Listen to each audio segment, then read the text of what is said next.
Trish L. Gleason, Assistant City Clerk, you are hereby directed to call a special session of the City Council to be held on Tuesday, April 28th, 2026 at 6:30 p.m. in the Historic Federal Building for the purpose of conducting such business that may properly come before the City Council. Good evening and welcome to a special session of the Dubuque City Council for April 28, 2026. As a reminder to our participants, you may provide input, in-person input, or virtual audio and written input during tonight's budget presentation. Input options during the live meeting include in-person attendees may approach the podium when the mayor asks if there is any public input for the presentation they would like to speak to.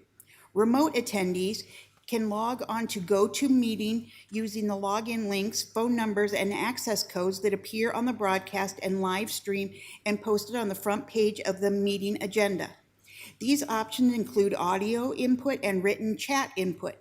If you are participating via computer, indicate which presentation you would like to speak to in the chat function, or note that you would like to speak during the appropriate section.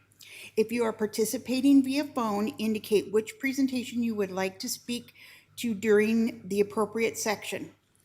All comments, whether in person or virtual, must be accompanied by a name and address.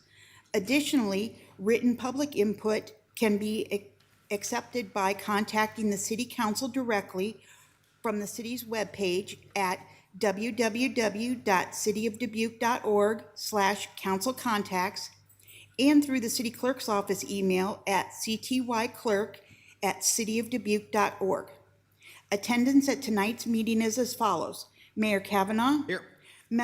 Council members Leindecker. Here. Resnick. Here. Roussel. Here. Sprank. Here. Staver. Here. Wethel. Here. City Manager Van Milligan. Here. Thank you, Mayor. I'll turn it over to you.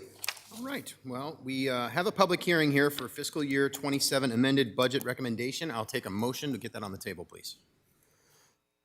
Mr. Mayor, Mr. Resnick. I move to receive and file and adopt the resolutions. Second by Wethel. Got a motion by Resnick and a second by Wethel. I believe we're coming straight to our CFO, Jenny Larson, for the presentation on the budget. So, Jenny, you can take it away. Great. Good evening, Mayor and City Council. Jennifer Larson, Chief Financial Officer. I'm here tonight to present the amended fiscal year 2027 budget recommendation. So to talk about what happened in the amendment, our initial recommended budget that came to council showed a maximum property tax rate called for a 1% increase. So that would be a tax rate of just over $10.16. This revised recommendation budget actually maintains the current property tax rate in fiscal year 2026, which is just over $10.06.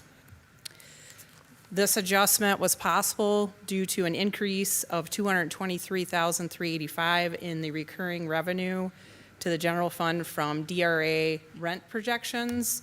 So that would lower the property tax rate just over 7 cents or 0.71%. So the first quarter DRA projections are coming in better than expected, and the city was able to adjust our projections for that revenue stream. The other part is coming from a decrease of $93,722 in recurring expenses to the general fund for a reduction in the Five Flags budget. So that's the payment to other agencies, to the Oakview Group, the private management company that manages Five Flags.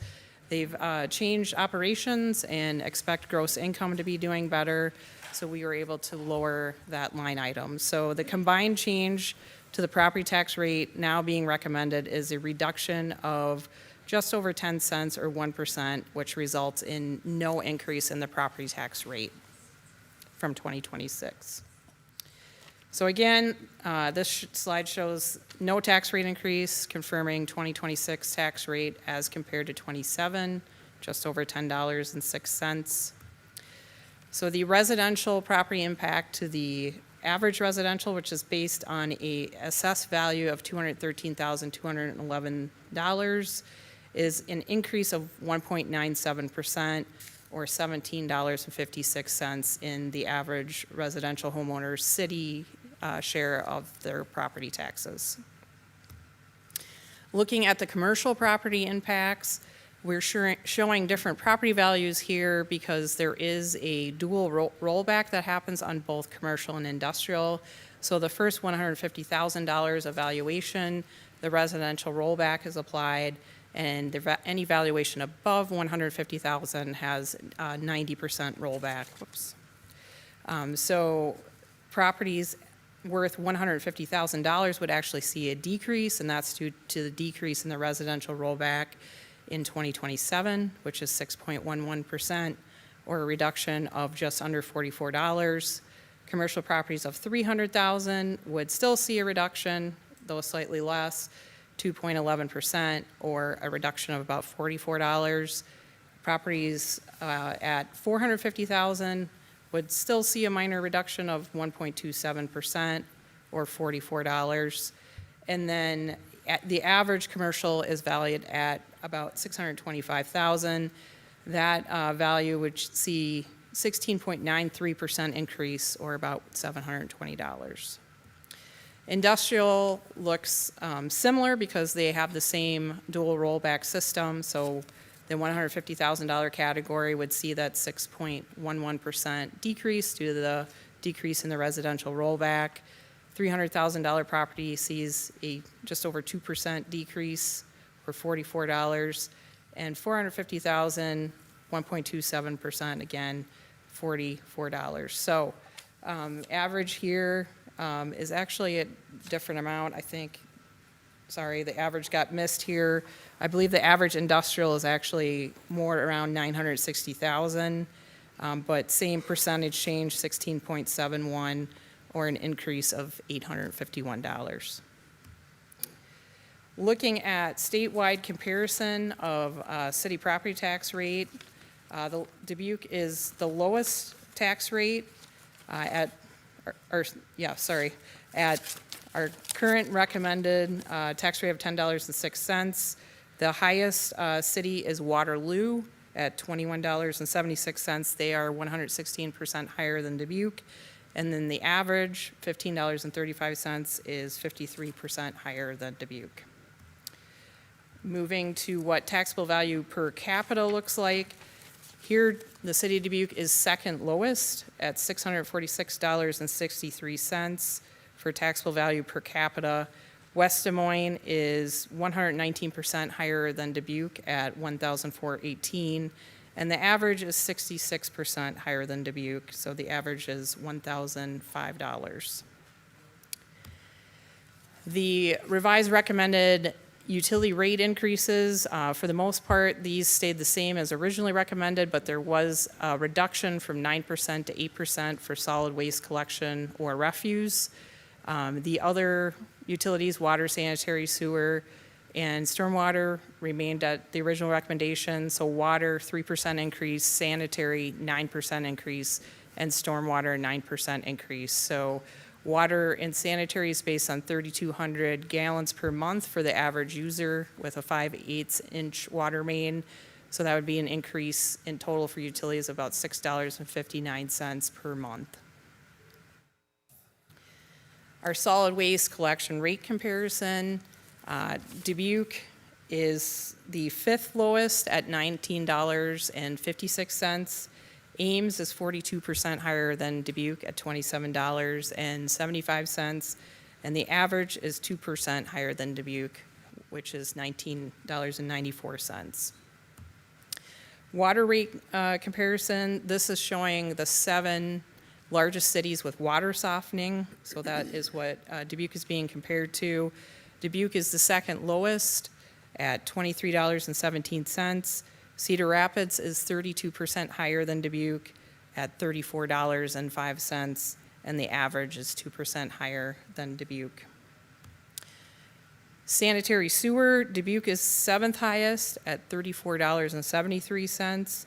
Des Moines is 18% higher than Dubuque at $40.97, and the average, which is $31.39, is 10% lower than Dubuque. Stormwater rate comparison, Dubuque is the second highest rate at $12.02. Des Moines is 7% higher than Dubuque at $20.45, and the average, $7.80, is 35% lower than Dubuque.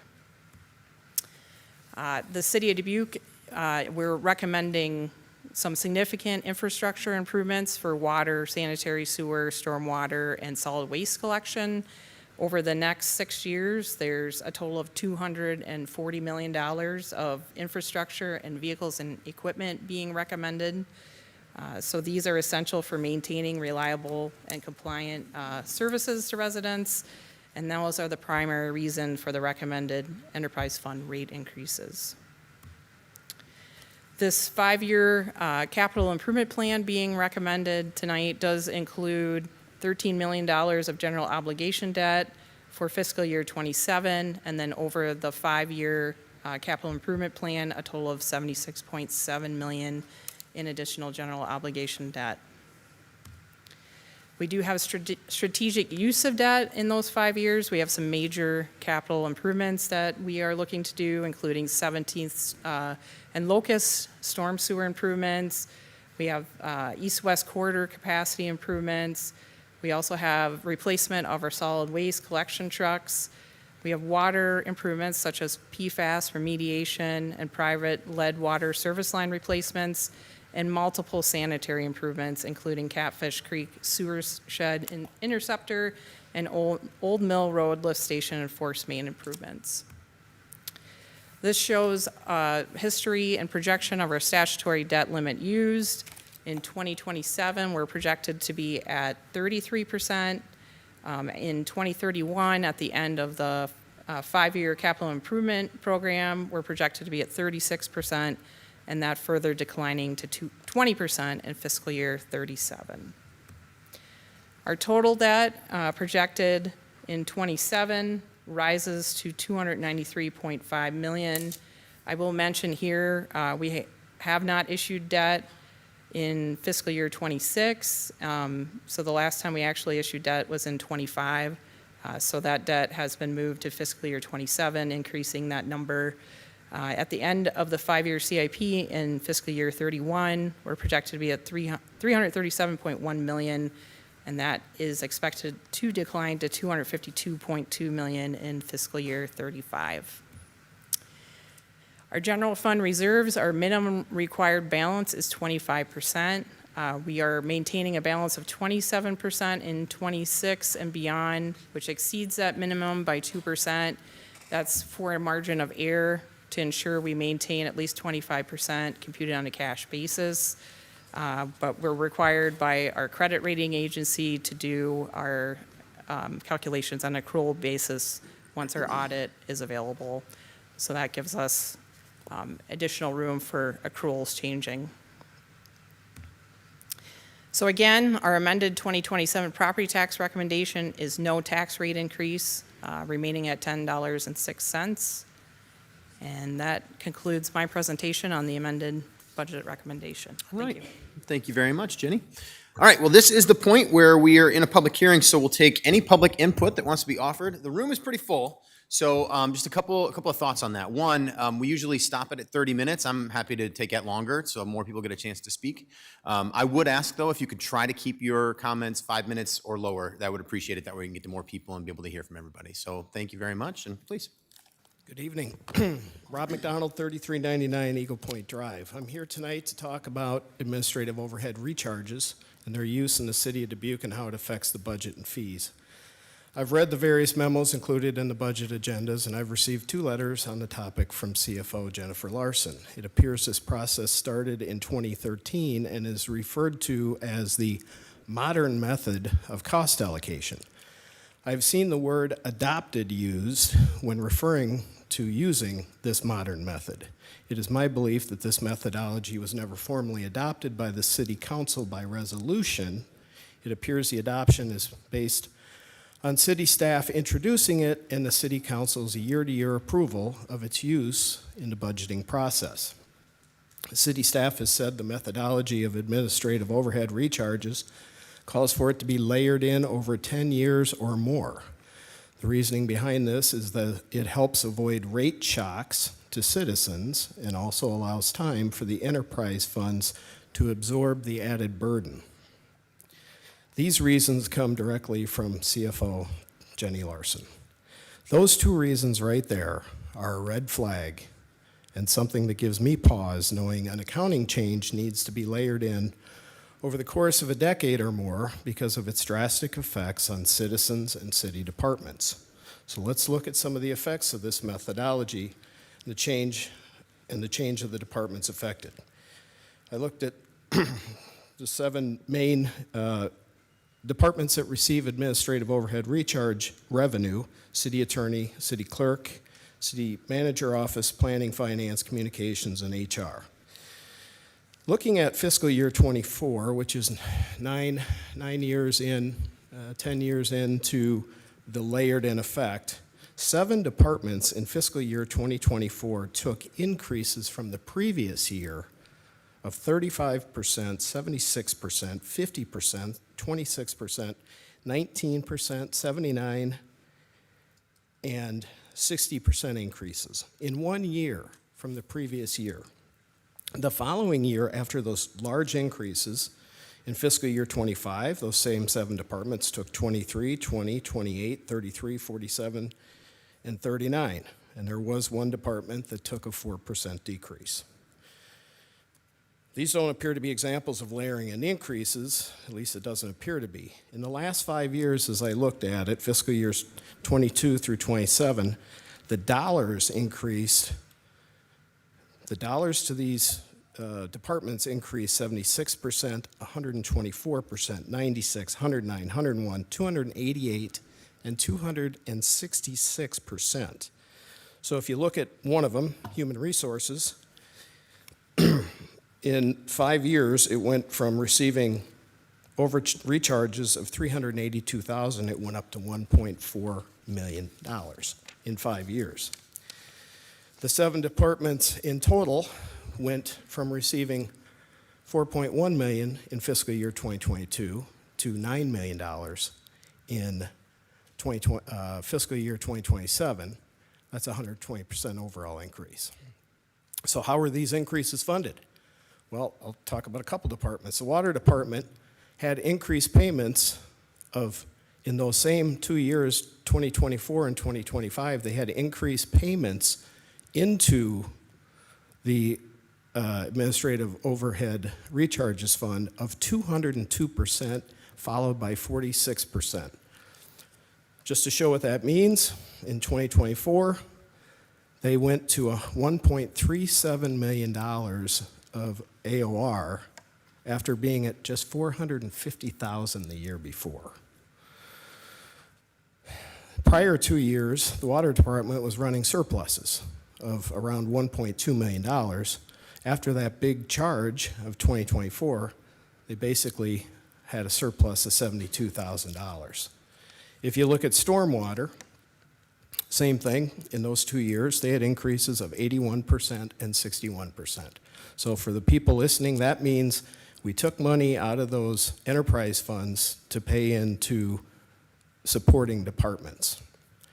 And to put that into numbers, in 2024, they had $1.2 million in recharges after just having $660,000 the year before. I don't agree with the methodology of the calculations for one simple reason. The enterprise funds cover way too much of administrative department's budget. Those 7 departments I mentioned, their budgets are covered, the majority is paid by the enterprise funds. Some are 3/4 of their budgets are paid, 78%, 55, 71, 64. It goes on and on. The Human Resources Department, 78% of their budget is covered. And if you just think about what HR does for the city, they handle people. Well, in those enterprise funds, there's less than 15% of the city people in those funds. It just makes no sense. So as we look at rates, if we are over-subsidizing admin departments, which is my thesis being up here, we have to have revenue to cover it. So we increase rates. Water rates, last 3 years, 12%, 8%. This year will be 3%. Going forward, it'll be in the 8% range for the next 3 years. projected. Sewer, 9% increases this year and the past two. Looking ahead, there's projections in the 10% range. Stormwater, 5% 2 years ago, 5% last year, and 9% this year. And refuse, 9% 2 years ago, 5% last year, 8% this year. It would appear we have to feed the beast. It would be foolhardy to not believe that rates have to be increased. It would be foolhardy to not believe that rates have to be increased just to cover the burden of these overweighted administrative overhead recharges. Therefore, tonight, please give heavy consideration before approving these rates. I ask, do you understand and agree with the AOR calculation related to enterprise funds? Are you aware the allocation methodology was not formally approved by council, but instead agreed upon year to year by approving the budget and rate increases proposed by the city manager? Hey, Rob, I got you at about 7 minutes, just so you know. I'll finish up, Mayor, thank you. Do you believe the enterprise funds should finance the administrative departments to the levels of 51% to 7% to 78%? And if so, how do you justify that? You have a fiduciary duty to understand what you are voting on, and for all of the time I have spent on this subject, the calculation methodology of the administrative overhead recharges and its relevance to true service costs appears to be very murky at best and rather dysfunctional. In my mind, this calls into question the integrity of the method used in determining the rate increases being voted on tonight. I hope you will consider this information in your deliberations when voting tonight. Thank you very much. Thank you for your comments, Rob. Hang on. Guys, we're not, we have a general rule. We're not going to clap and applause and cheer and things like that. I keep that rule for every single night, all that we do. So if you could please just not do that, I appreciate it. We'll get through the comments, and if you cheer them, you can do so silently. Thank you. Please. Good evening, Mayor and members. My name is Michael Wallou. I live at 3065 Arbor Oaks Drive. I am here to address the methodology the city of Dubuque uses to allocate shared service costs in our enterprise funds. A little background about me, and I talked about this last time. I passed the CPA exam in 1994. Although I do not currently hold an active license, I'm a registered certified public accountant in the state of Illinois. In 2007, I earned a graduate certification in forensic accounting and fraud investigations from West Virginia University. I am a retired federal agent after serving 35 years with the Internal Revenue Service. And just a little background, I moved back here after being gone for 31 years. I love it here. I think whoever ran this city took good care of it. It's a lot different place in '87. I have read the memo, the subject of which is administrative overhead, dated April 16, 2026 from General Larson. Based on my interpretation, it seems the approach Dubuque has taken is a percentage of total budget method for enterprise funds to reimburse the general fund.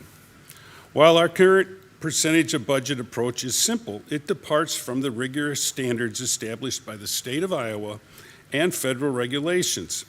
Based on my research, this creates significant legal and financial exposure for our city. At the last meeting I attended, after I left, this body discussed the fact that our city went through a clean audit and seemed unconcerned. It's a common misconception that a clean opinion is a gold star for all internal policies.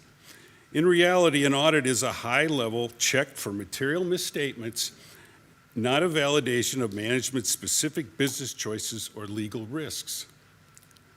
The standard set by the state, a benchmark for the proper cost recovery in our state, is the statewide cost allocation plan. On January 15, 2017, the Iowa Legislative Service Agency issued a detailed fiscal report regarding statewide cost allocations.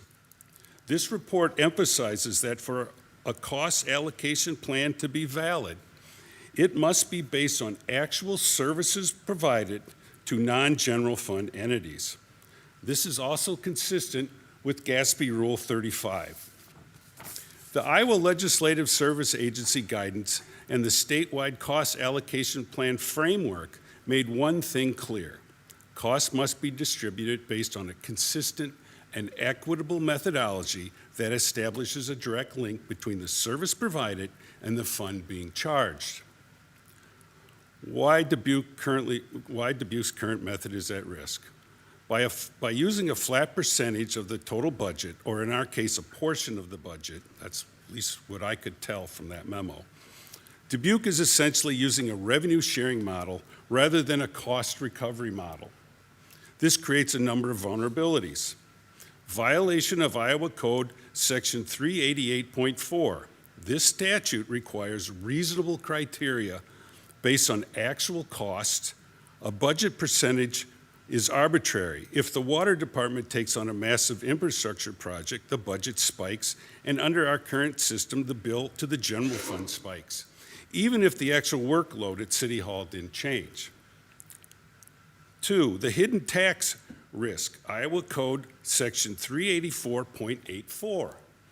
When we overcharge enterprise funds without a documented service nexus, we are essentially moving ratepayer money to the general fund. This can be legally challenged as an unauthorized tax on the citizens of Dubuque. Now, there's federal rules too. Federal disallowance. U.S. Code of Federal Regulations 200.405. Federal auditors follow the same logic as the Iowa State Cost Allocation Plan. They explicitly reject budget percentage allocations. If Dubuque uses this method while managing federal grants, FEMA, EPA, ARPA, we risk having those costs disallowed, forcing the city to repay. I'll talk a little about the phase-in. I'm concerned about the city's decision to phase in the impact of this methodology over several years. If the city truly believes the allocation is fair and accurately reflects the service use, then it's hard to understand why full effect cannot be applied immediately. Phasing in the charges suggests that the city itself recognizes the change may be significant, disruptive, or difficult to defend on its own merits. That raises a serious question about whether the formula is actually fair or whether it is simply being softened so the impact is less visible. This also creates a legal concern under federal cost principles. Costs must be reasonable, allocable, and supported by clear relationship to the benefit received. A method that has to be gradually phased in because it produces large shifts may be harder to defend as a reasonable cost allocation, especially if the charges are not tied to actual workload or service use. In my view, a fair method should stand on its own without needing a multi-year phase-in to make it politically or financially tolerable. In summary, to put it simply, the approach Dubuque is taking to shared service costs would be like forcing someone to pay for a car repair based on what they earn rather on the actual cost of the repair. This may be easy to calculate, but it is not fair or defensible way to determine the true cost of service. If the city wants to reduce risk and align with sound financial practices, it should move to a service-driven model that reflects actual use of shared services. Budget size alone is not a reliable measure of service consumption. It, in my view, is not a fair basis for allocating these costs. If you doubt my assertions, go to your favorite AI tool and type in the following. My city in Iowa uses the percentage of total budget approach to allocating costs from enterprise funds. What is the legal exposure? You will be able to educate yourself and see some of the risks associated with this. I no longer have access to Westlaw. I'm not a lawyer. I can't see if there's any cases or issues regarding this. Now, I'm going to enjoy myself tonight in one of our finest drinking establishments, the Wicked Dame. If you get out, come by and see me. We can talk this out. Thank you for your time and consideration. Thank you for your comments, Michael. Anybody want my notes? I got that memo from You, the state. you can leave them there if you like, yeah, and we can pass them around, yeah. Yeah. Thank you very much, Michael. All right. More public input. And if people are intending to come up and give it, feel free to line up by the wall over there when you feel like it's your turn next, and we'll keep it moving tonight so we can get through everybody we need to. Tough acts to follow. Roseanne Schroman, 1570 Seiple Road.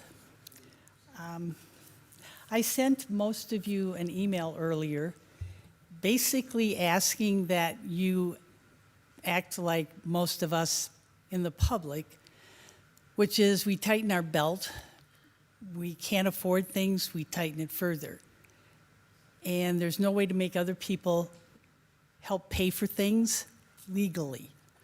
So I don't think I sent Mike one, but I sent everybody else an email earlier.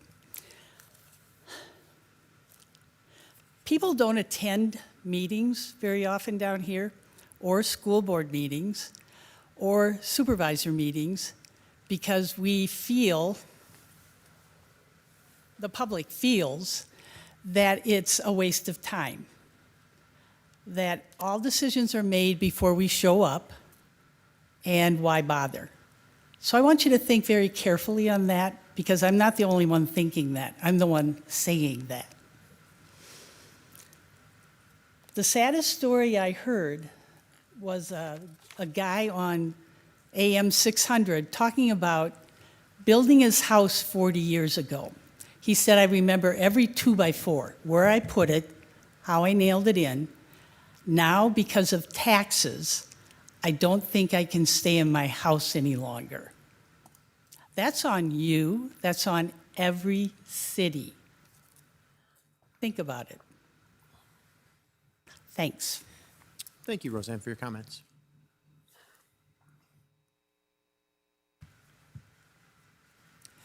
Good evening. Catherine Sorensen, 2613 Jackson. One thing you don't need to do is declutter, because I found something that became interesting because I am attempting to declutter. So I'm going to share this with you just so you can read along with what I'm seeing and you can understand what I'm saying, okay?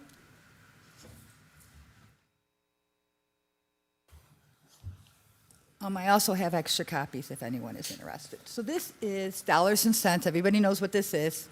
This is 2020. Why I kept it, I don't know.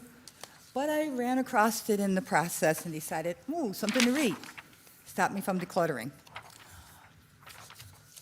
What's interesting on this, a couple different things in here,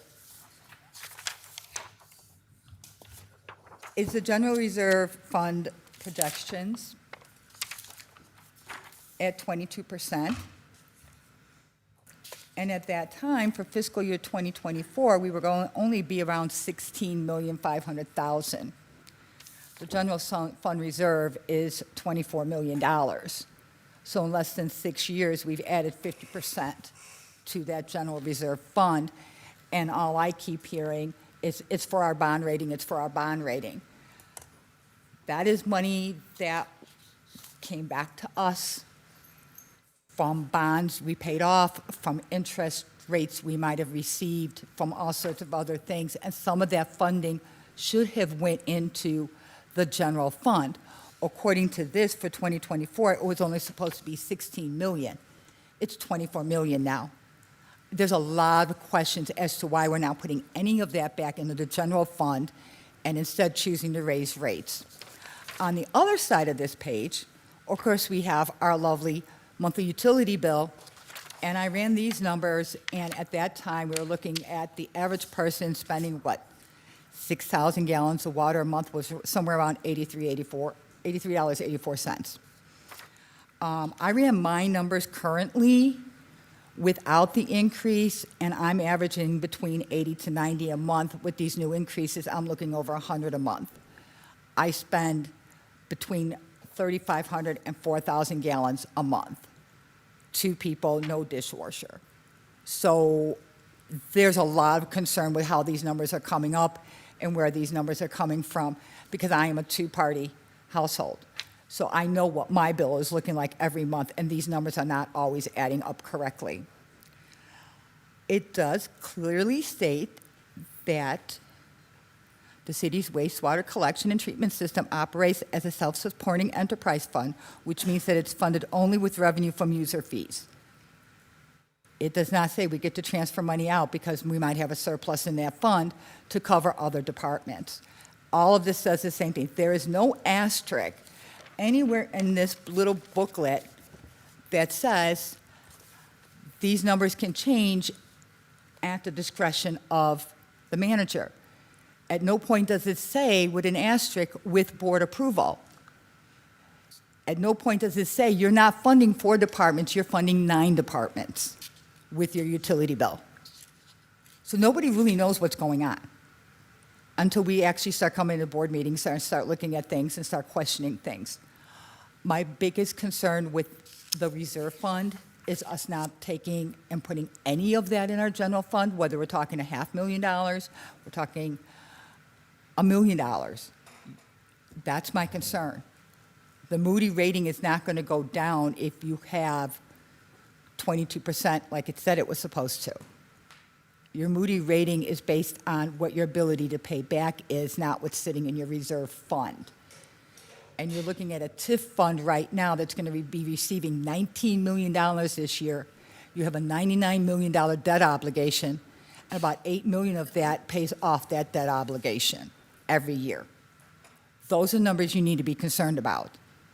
Because if you keep borrowing this and moving it to the general fund to cover 9 departments instead of 4, what happens when those departments cannot sustain that funding, cannot sustain those transfers?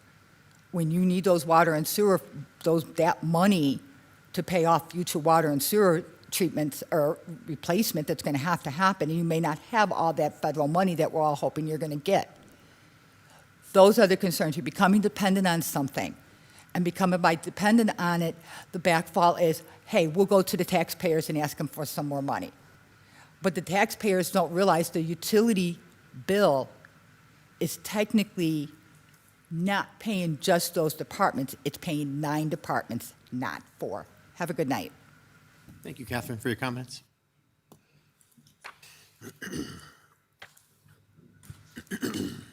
Mr. Mayor, distinguished council members, my name's James Plusso. I live at 825 Harlan Street. And I understand utilities need to be increased, but I do not understand 9% for the sewer and stormwater and 8% for the refuse. That's pretty high. Myself and my wife are both retired. We live on fixed incomes. And when I get my utility bill, some months it is higher than my Alliant Energy and my Black Hills Energy bill combined. And we have to tighten our belt and cut things to make sure we can pay our bills. And if this keeps going up, we're not going to be able to afford to live in our house, which we bought 47 years ago. And I hate to move and downsize, but I love my house and my neighborhood. And this kind of an increase is, I think, too high. It does need to be increased. I understand that. Everything goes up, but I don't think you need a 9% increase on the sewer and stormwater. That is awful high. But thank you very much. I appreciate it. Thank you, James, for your comments. Sir, are you waiting? I want to check. Are you waiting? Would you? No, I couldn't hear from back there. Got it. Okay. Yeah. Well, actually, thank you for that reminder. It's a good reminder. When you do talk, the mics are really directional, so try to get your mouth right in it there. Got it. Thank you. Thank you for that. Good evening, Mayor Kavanaugh and City Council. My name is Jean McDonald, and I live at 3120 Eagle Point Drive. I have 2 items that I would like to address this evening. I'd like to know why the final resolution document for the budget doesn't have numbers on it. Why? And the second item I'd like to address are the utility rate increases being driven primarily by the utilities' operational needs or by supporting other departments through recharge allocations.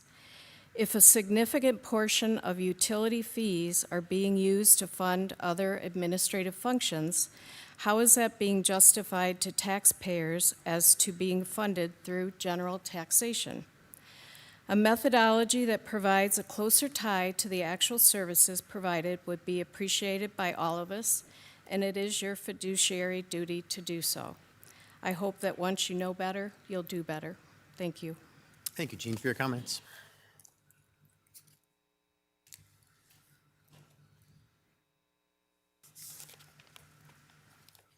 Hello, my name is Jane Schmidt. I live at 1377 Wood Street, Dubuque, Iowa. We the people say you should pass a budget that reduces the excessive taxes that burdens the people of Dubuque, Iowa. We the people say you should uphold laws that defend life, liberty, and the pursuit of happiness, like it says in our Constitution. Thank you for your attention to this matter. Thank you, Jane, for your comments. Good evening. Good evening, everyone. My name is Jim McLean. I live at 255 Bradley Street. I own McLean Fence and Excavating here in Dubuque.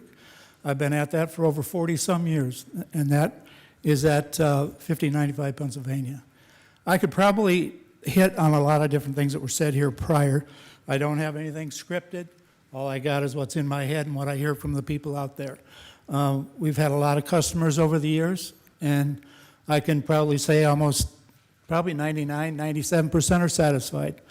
If they're not, they need to tell me anyhow. So I heard some talk tonight about the, number one, our water bills, and there was another woman that opened up a sheet from 2020. I don't remember the year it was, but I remember opening up those letters that speak of our water, sewer, all the different practices, all the different admin things that are going on. And I could never figure out why I had something sick in my stomach. It made me sick. After 40-some years of working hard for the city, too, as a matter of fact, done a lot of work for the city. And, but it made me sick. I thought, what is going on here? And I didn't come to a conclusion other than the fact that when number one, if I look at my utility bill, and I can speak to the water, because that's on the top of my mind. But that can go to our gas companies, our power companies, every one of them, all the way down the line. And when I look at a $130 gas bill at my shop at 5095 Pennsylvania Avenue, I don't have the water on. The water is off. The reason the water is off, thank God I can pay the bill, and some people in this town can't pay their water bill. But that being said, the reason it's off is we have a boiler system. We have a floor system. So why would I want to heat that during the winter? Our business is, like they say about the farmer will say, I have to make up in 8 months out of the year what everybody else gets to do in 12. So it just is, it's very disturbing to look at some of these utility rates that are going on around us. And I have to speak to the city because this is where I live. This is where my children live. And I've heard a lot of people out there in the community of what their concern is, and a big one is their taxes. People are in jeopardy of losing their homes over taxes, and that's just not right. And so I don't have the answer. I mean, I can't do numbers like Mike here can, or a lot of these other people can. I can't do numbers, but I have a business, and I know what it takes to run the business, and we're close. I mean, yeah, I'm older, but we're close to maybe shutting the door. Why? Profit. The profit's not there. But what am I have to look to myself and say, what am I doing wrong? So I would ask you all, if you can honestly look at this budget, you're all taxpayers also. Every one of you have homes here. You sleep good at night and look at that paperwork and say, you know what? I don't know if I'm satisfied with this, and vote no on it. That's kind of where I'm at with it, is look at it to yourself, because you're taxpayers just as much as all the rest of us people. And we're also landlords. This is going to hit our tenants. Why? Because we have to raise our rents. We have tenants that, and this is not a sob story, but we know because of housing in Dubuque, there's a lot of single mothers out there, and I'm not just picking on them or being discriminatory, but it's tough. They're working 2 to 3 jobs, and now we have to go tell them, we got to raise your rent. Well, why? Oh, so I can put it in my back pocket? No, because the utility rates are going up. Something has to be done, and I believe that it's in, Mike, it's got to be in your hand, because you're the manager. I mean, I like you, you're a nice guy, but I'm a manager of my company, and I got to look right smack at it and say, get rid of the truck, Jim. I mean, that could be a simple thing. Obviously, it's more in a larger scale in the city of Dubuque, but we all drive around the city, and we all see all kinds of things around the city. So I appreciate the council, I appreciate Mike, I appreciate all our departments, but something's got to be done, and I don't think we ought to pass this budget tonight. I really think that, not because it's procedure, but we need to get done with this budget and get through this and get on to the other agenda. I don't think we need to do it that way. I think we need to really stop and look at what the individuals out there in our community, our taxpayers, are saying. Because it's one thing for me to stand here and say, like you say, Mayor, okay, we've got public opinion now. Well, bull. I get 3 minutes to speak my opinion, but that's all I get. And I'm thankful for that. But one last note I'll end with. I don't know why we don't say the Pledge of Allegiance when we start these meetings. So maybe you could put that on the agenda. Thank you. Thank you, Jim, for your comments.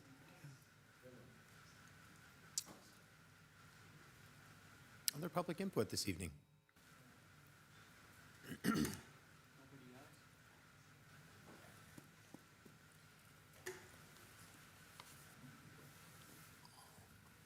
Good evening, Clark Slows, 2925 Burlington Street. And my comments are going to be more on the process and then on individual specific issues. It's been kind of interesting, this budget process, where you've seen anywhere with comments on the number of public hearings, which was stated in previous public hearing that, well, only 4 are required by law. By law, it's only 2. And if you want to count from November when you have an informational meeting, and then you go through tonight, that's 11 opportunities for public input. And there have been some groups that have criticized that there's a lack of opportunity for public input. You have 11 opportunities to do so. You look at those nights when you see 4 departments, you have an opportunity to comment on each and every department. So, saying that there's a lack of opportunity, I think is wrong. Also, too, this year we've had the battle of calculators. City's calculators versus Dubuque Deserves Better calculator. I plug my own numbers into it. And the only way I can get, to match their numbers is I got to take 3 years worth of data to match their number.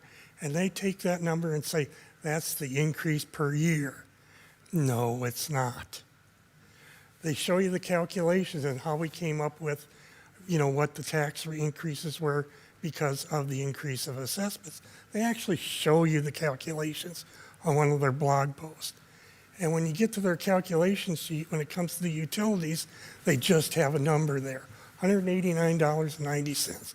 They don't explain how they got that. And they use numbers 2026 based on 6,000 gallons for the average home user. 2027, 3,200 gallons. You can't be mixing numbers like that. You got to convert. If you're going back to, I went back to 23 and used my numbers, to put it on a calendar basis to see, what the increases are. The best I think you can use with that data is sit there and say, okay, my utilities went up at a rate of, total utilities, all the utilities together, went up at a rate of 8% annually. My taxes went up, my numbers from 2023 went up at 3.17% annually. That's what people are used to seeing. How much of an increase, percentage-wise, am I getting each and every year on that? But to say that that number that their calculator produces is, an annual increase, it really isn't. And, the group talks about being transparent. Okay, we had 2 gentlemen run on transparency. If you want to be transparent, show me how you got your $189.90. I'm calling out Dubuque Deserves Better. Show me the money. Show me how you did it. If you're going to complain about this, then show me your numbers so you can be independently checked. You complain about the council not being transparent. You're checking their numbers. Well, let's check your numbers and see where you come up with stuff. Show me the money, and you're not doing that. And another thing on the blog, dealing with utilities, they talked about, those who qualify can get a 50% reduction. Well, their comment is 50% off a raise is still a raise. I'm sure those people that use that program are grateful for getting that 50%. Maybe that Dubuque deserves better, ought to be pointing out, hey, for those who need the help, here's where to go to get that help. So that's all I got. Thank you, Clark, for your comments. Come on up, yeah.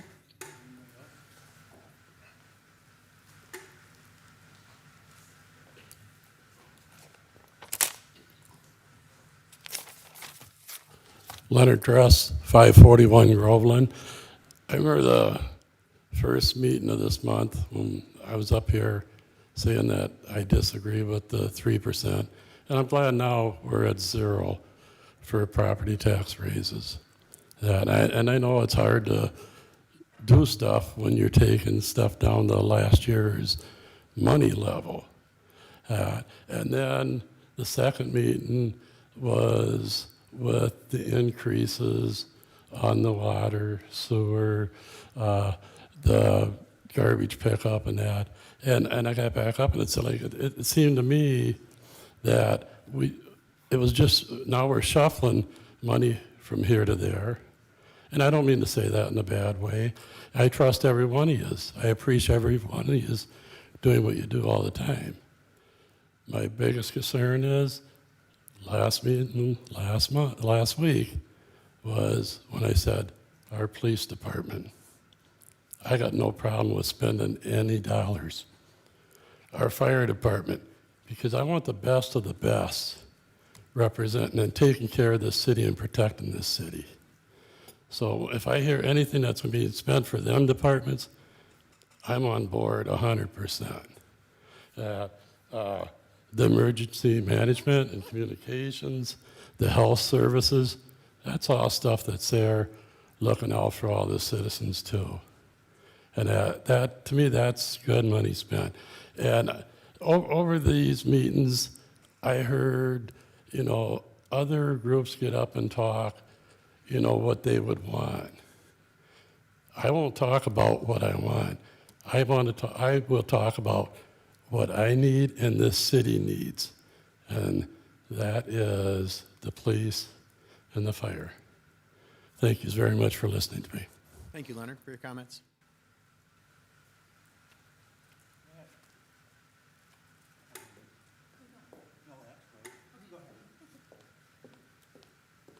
Good evening. My name is Jamie Ironside. I live at 2288 Palmer Drive in Asbury, Iowa, but I'm here today speaking on behalf of the Dubuque Regional Humane Society. I am the president and CEO of the Dubuque Regional Humane Society, and I want to express our support for the city's proposed budget and our appreciation for the close partnership that we share with the City Health Services. DRHS is an essential part of Dubuque's public health infrastructure. For those who love animals, it's very clear why we are important. For those who maybe not prefer to interact with animals, it's also pretty clear. Our role is just as important there. We want to help ensure the safety of our community, manage our stray populations, and support a healthy community. We are committed to deepening our partnership and advancing our shared goals, including increasing rabies vaccination rates, strengthening pet licensing, compliance, and expanding our support for residents and their animals. The work that we do at the Regional Humane Society is not just nice to have, it's necessary to health, safety, and the well-being of our community. Thank you so much. Thank you, Jamie, for your comments.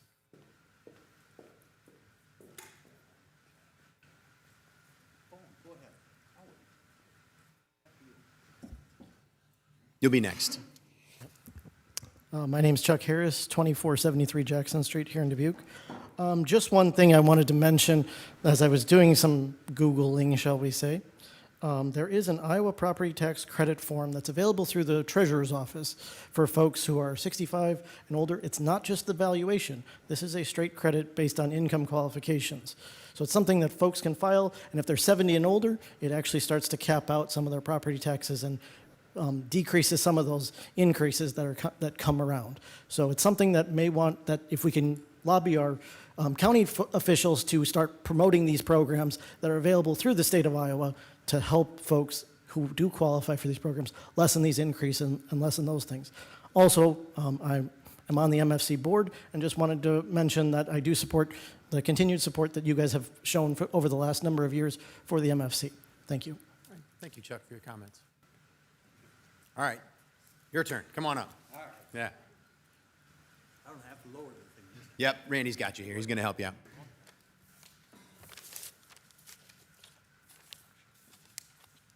I can get to this one. You can adjust it right. Oh, that's right.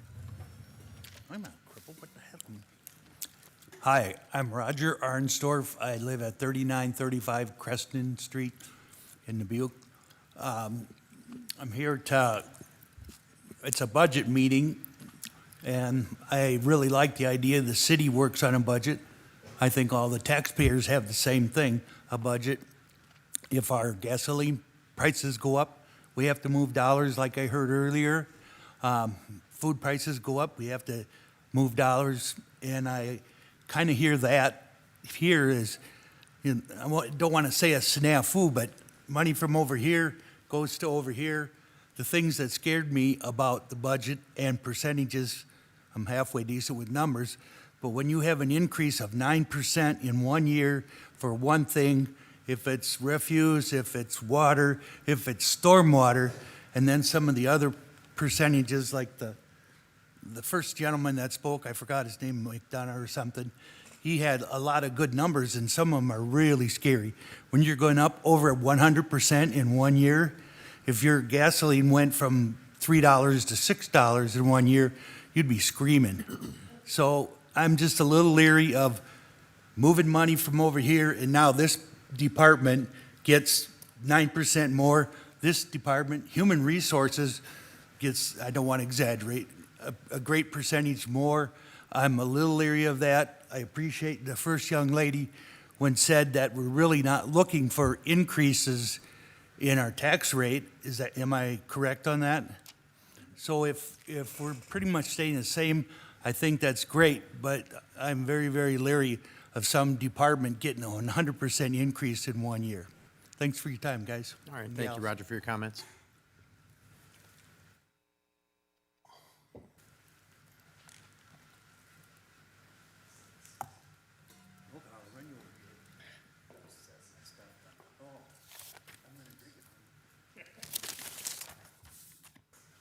Hi, Kevin Nepper, 3344 Hey, Peachtree Kevin, Lane. before you go, just can you, there's a little button on the right there. If you can pull the whole, it's on the right side of the podium. Actually, that's good, right there. Right, you're good. Yeah, with the mic by your mouth, that's helpful. Sounds Thank you good. so much. Thanks. Kevin Nepper, 3344 Peachtree Lane. So we built our house in 2012. I've never been to one of these meetings before, so I didn't come with anything typed out. I wrote myself a text message, so I'm going to kind of just go off of that and wing it. We built our house in 2012 for $270,000. Our current assessment is $400,000, which is a 48% increase in the taxes, and I've actually had a decrease in my wages of about the same amount over that period of time when John Deere did some cuts last year.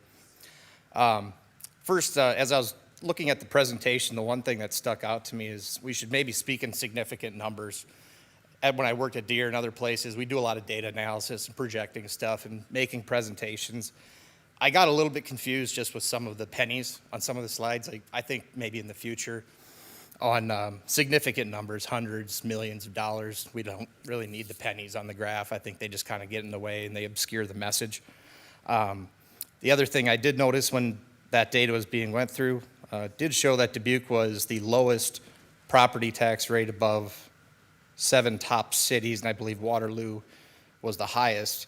On subsequent slides, I did notice that Waterloo had the lowest refuse weight cost, and they weren't even on the water cost slide, so they were even lower. So I'd almost like to see all three of those rolled into one, because we're saying we're the lowest property tax, but we kind of are comparing apples to oranges a little bit, you know, in that regard. I guess I think you see what I'm saying. As a result of these things, the water increases have been significant. Our bills, I guess, if I go back when we originally built our house, anywhere between $120 to $150 a month. That has gone up, and currently it's anywhere between the lowest is $200. And we made some snow in February with a snowmaking machine, and I had a $530 water bill. So that's my fault. It's not your fault that I used 20,000 gallons of water. Ask Randy, he lives on the street. He probably saw it. He saw the machine run it.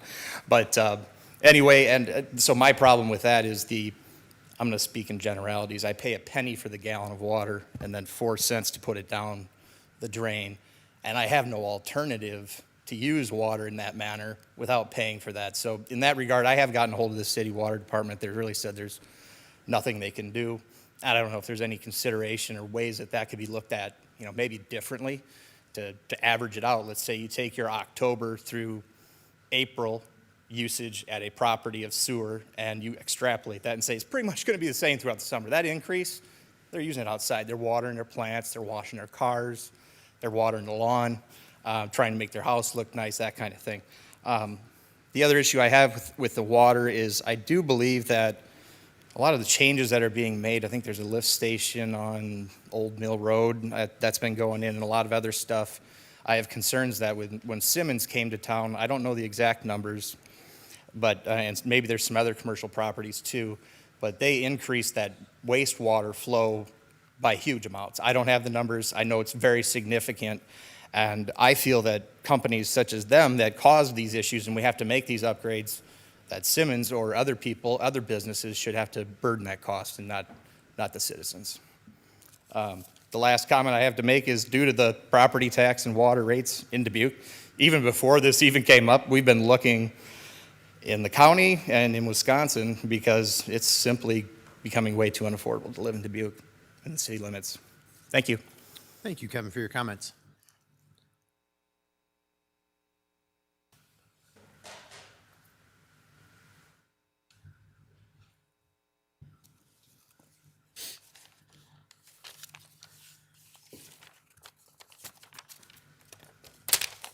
Good evening. My name is Mike Murphy, 2801 Balky Street.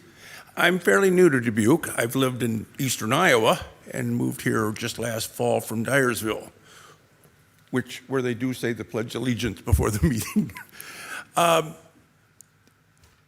My question is, the first speaker got my attention when he said about the last 5 years, the growth of the cost of the administration of the city. I don't know if it was from 3 million to 9 million or something like that. Forgive me for not remembering it. But in 5 years, that's a huge increase. As a person who as a career oversaw a lot of people, I don't know how many of you own businesses, but one of the largest costs at each level of any cost is employees. I'm not attacking any employees. Everybody deserves every penny they can make. We're all just trying to get by. But how easy it is to add employees. Since moving here, I've had contractors, did some remodeling. I'm hearing, boy, it's kind of hard to deal with the city. I had an issue with moles that I was trying to get an answer from the city as far as treating your land next to mine, and I got bounced around to about 8 people. 4 or 5 of them, heads of departments. Mostly I got answering machines that said, I'm not available, please call my assistant. Seems like everybody has assistants. I was in property facility management where companies would hand their facility management over to a fee management like us, and they were so bloated with people that it was amazing. And again, not wanting to get rid of anyone, but I would ask that you think about that. I saw, again, there was something about putting off hiring for a position till December of next year or something, or January. It had a high-fluting name. I don't remember what it was. But that was a high senior person, but that means they're going to bring us an assistant. That means they're going to need an administrator, and all of a sudden you got $200,000 automatically. And the question is, could that be done by somebody already here? So it's one of the, if you haven't managed people and you haven't had to budget salaries, benefits, health, retirement, all deserved, believe me, that's not my question here. But I'd like to ask if you've looked at that. Has anyone come in and looked at the organization of the city? Because it does seem it might be bloated. and again, I'm talking from an outsider with very little contact, so it's not an attack, but that's a huge increase. If it happens again, you're going to be in another 5 years up to 14 million. Thank you for listening. You got a tough job. With water, sewer, I'm familiar with them. The cost of those are going to continue to climb because environmental and shortage, you got a tough road. Thank you for Thank you, listening. Mike, for your comments. Appreciate it. Keep them coming if we got them. I'll check virtually. Do we have anybody waiting virtually that we know of? Trish? Please. I'm going to move this way up because I'm a little taller than most people. I wanted to take a second. I don't want to wait till I was last. A lot of you know us, my wife. I'm Sean Schreiber, 2884 Davenport Street. That's my personal residence. We also own a business at 2944 Davenport Street. It's our farmstead. That's our soil fields. And we have an indoor hydroponics facility at 2418 Central Avenue. So we have 3 properties in Dubuque. All 3 properties have utilities. However, our field only has electric. Thanks to Mr. Van Milligan, the city of Dubuque, with its regulations, made it next to impossible, not thanks to you, thanks to you for the following here, made it next to impossible for us to run a water line from Davenport Street onto our property. Ordinances, codes, all these kinds of things.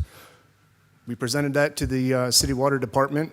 The city water department was willing, with Mike's approval, to allow us to have a well on our property.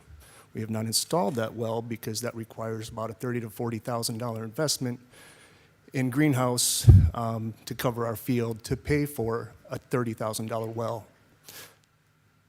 The city water line would have cost us $65,000 at its lowest bid, with Chick-fil-A coming in at $95,000. So that being said, we rely a lot on city services, both at our facility, our residents, and our fields. We also don't have water on the fields, so we rely on stormwater retention.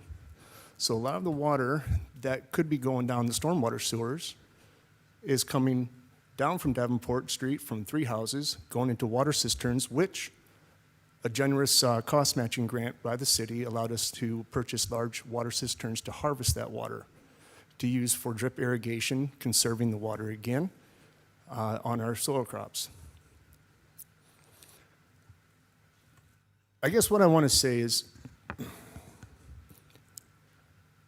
Corinne is taking over the business. I'm still co-owner, but this is going to be her thing, so I'm going to have to walk a very fine line here because we've received a lot of support from the city council in our endeavor, but it also happens to match one of your agendas. Well, actually multiple agendas, and I appreciate that. It helped us get our start and helps us to continue moving forward with our endeavors, and also to match your endeavors as well with sustainable food production, sustainable communities, and sustainable environments. However, we've put down some serious roots in this community. We've invested tens of thousands of dollars, not hundreds of thousands of dollars, not millions of dollars like A.Y. McDonald or anybody else. We're small potatoes in the grand picture, but small grains make a heap, right? I, along with my wife, have been watching from afar. We're very busy, as you are. But you have taken on a role on the city council as part of your business, or part of your busyness. We stack ourselves up with our full-time jobs, our farm services, and a build-out of a new hydroponic grow room. I can't be here every night, but we can watch here from afar. And I realize at times, people on the council have said that this is the first time they're hearing about this. But I would like you to know that's not the first time people have thought about it, okay? Meaning, I don't want to call anybody out specifically here, but there was a comment made about the greenhouse. That's the first time they heard about maybe this was a concern for some people. And maybe that's true, that it may have been the first time it's been addressed, but it's not the first time people have thought about it. So I just want people to remember that just because we can't be here and just because we can't provide input, unlike the gentleman in the blue shirt who came up here, I'm sure he has a lot of time on his hands to be here 11 nights a week. I don't. So that comment kind of struck me. So I made a point to be here tonight and not remodeling our grow room. We've put down roots, we've put down financial roots, and we intend on staying here a long time. And we want to see the city succeed, and we want to see ourselves succeed. As we watch the interactions between the city council and other groups outside of the city council, we're not picking sides. We're trying to objectively listen to what the council says and presents, and what these groups say and present, weigh and measure, and then make our decision.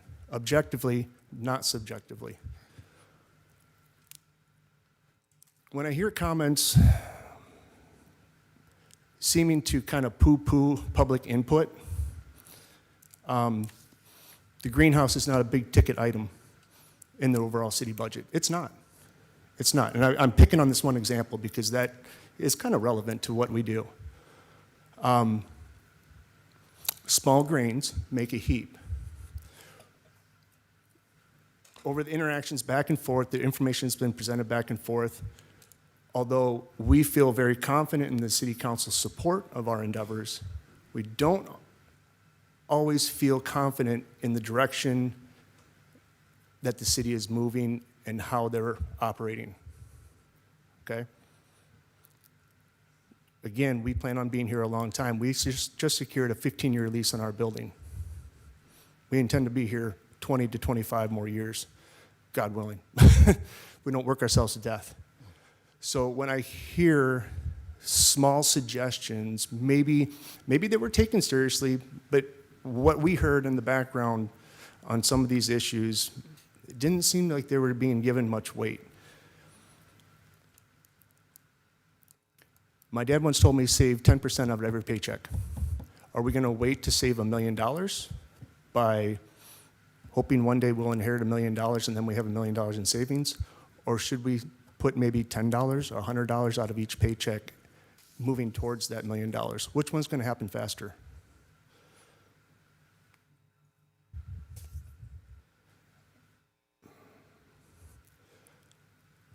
So with that being said, I hope you guys will take all of the input and feedback that you've heard seriously, and know that there are those of us who can't be here constantly to give you the feedback, but we are hearing you, we are hearing them, and we are making decisions. And we hope that you're going to make the proper and right decisions in return. That's all I have to say. Thank you, Sean, for your comments. All right. Still no one virtually, right? Okay. All right, so I'll give last call here for any public input. And then after this point, it comes back to us to be able to discuss and make some decisions on tonight. Okay. All right. Well, thank you, everybody, for speaking up tonight and for being here. Okay. Back to us then for discussion. So I will open it up. Just for a process standpoint here, so we do have several things on the agenda tonight, just so you know what they are. We're first talking about the budget recommendation overall, and then the rest of the action items are actually separate for things like the utility rates. So we would vote separately on each of those. So there's going to be discussion, potentially a lot more motioning and seconding and things like this. So I just want to make sure everybody's understanding what's going on. But right now, what we're talking about is specifically the fiscal year 27 amended budget recommendation. And we have a motion on the table to receive and file and adopt those resolutions as stated for the budget recommendation. So I'll open it up to my council colleagues for discussion. Mr. Mayor? Yeah, Mr. Resnick. I do want to point out, though, that this budget recommendation includes those rates as part of the budget. Yeah, So thank you. it's not like we can approve the first item and then change things on the others. Thank you Is for that clarification. That is absolutely accurate. Yeah, Thank you. Yeah, that's much clearer than the way I said it.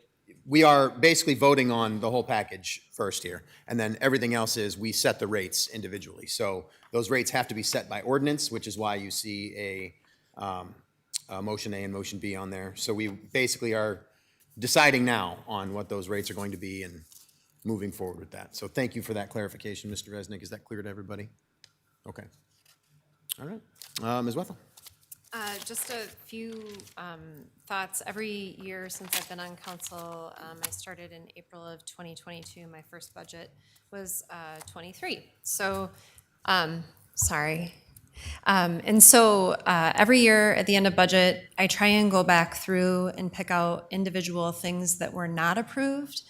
So for those of you that don't come every night, I don't expect you to, or you don't listen from home, I don't expect you to. There's hundreds of pages that we read in preparation, and I respect that not everybody in the city does. And I get it, but I really appreciate everyone coming tonight. So at the end of budget, I try and look through what was not recommended and then think about what we need to consider in the future. That leads to goal setting, and this is the only forum in which I have to talk to my colleagues about it. So just to let them know where my thoughts are maybe for goal setting and what we weren't able to cover this year. I do want to say we do say the Pledge of Allegiance every meeting. We do say the Pledge of Allegiance every meeting. No, we don't say it at these individual meetings. All of our regular meetings, this is a budget hearing. I know it's a formality, but our hearings, we don't. But every single meeting, we say the Pledge of Allegiance, okay? So the night one, engineering, page 6, 3 of 9, there was, and I brought it up the night of the hearing, but custodial one position, and that was for the Bright Minds campus. So that's the area out on the west side of town that we have worked in conglomeration with Dubuque Initiatives, and we have worked with Dubuque Community Schools to create new childcare facilities that can be used in the community. And so that's a shared partnership, and so the leases of that building are part of this conversation. It's called the Bright Minds campus, and what we have done for our leasing purposes is we have moved and transitioned our IT department, our emergency communications, and then in the future, our finance department will go there. The relocation in particular for our IT technology folks, just so everybody knows, it used to be in the basement of an old nursing home, so moving it to a brand new facility that is state-of-the-art is a protection for the city of Dubuque and her residents. So I'm really glad that we did that. But there is a custodial position that was requested because that is new facility. And right now, we are asking all the people that already clean to just go out there and clean the facility. But it's actually unique because it's a shared position in which I believe it was 49% would be covered by the school district. So we would be splitting the position. In this situation, it's kind of protecting our assets, I feel, to keep them up. And we have a lot of really important equipment out there. So I think in the future, considering this position, if I know we're not doing it this year, but in the future, I think that that is one position that stood out to me as important. Next, in night one budget, 4 of 9 and 5 of 9, they were either civil engineers 2 or 3. So in the city of Dubuque, we are going through major construction of our wastewater management, of our sanitary sewer, and those pieces are not just 1 year. They are multiple years, and they've been planned for multiple years. But in planning them, my thought in mentioning these civil engineer positions is that if we can keep things in-house when appropriate, it's more affordable for the taxpayers of Dubuque. And so although I know it's another position, if we contract out hours, they're incredibly expensive compared to if we have someone in-house who does that engineering. Now, not all engineering can be done by someone who works at the City of Dubuque because it's specialized, and I understand that. But in looking toward the future, what we can do to ensure that we continue to have the infrastructure we need, I think that engineering position, one of the two of them that was requested and not recommended, would be important. Night number 3, we talked about the library. There was a great deal of discussion about the maintenance, I think particularly of the roof of the library, and the importance of, again, maintaining facilities for the long term. I think they've asked for funding to look at that rather than patch, but to try and replace. And so in the future, I think when we look at facilities and capital improvements, we need to look at the facilities we have and really ensure they're there for generations to come. We discussed 5 flags at length, and we took money out of the intended plan for 5 flags. Now, I personally feel, I represent Ward 4, and that is this area in downtown. There's a lot of people that came to us, especially when I first started on council, because that's back when we talked about doing a bond and having the voters go and decide whether they wanted to invest in 5 flags. And at that time, the request was kind of pie in the sky, maybe $90 million. And we as a council actually said we shouldn't consider that. It's not fiscally responsible. The question is, how much money is fiscally responsible, and what do the citizens and residents of Dubuque want out of their 5 Flags facility? To me, a lot of what I hear is we absolutely need to preserve and protect the historic theater. I feel passionately about that personally as well. The broader discussion is, what do we do with the other part of 5 Flags? Now, there are a variety of things that were thrown out over the years that I've been on council, and I don't feel partial to one of them necessarily. The long game, though, is that we own the facility. And so if we don't keep it up and invest the money, what are we going to do with it?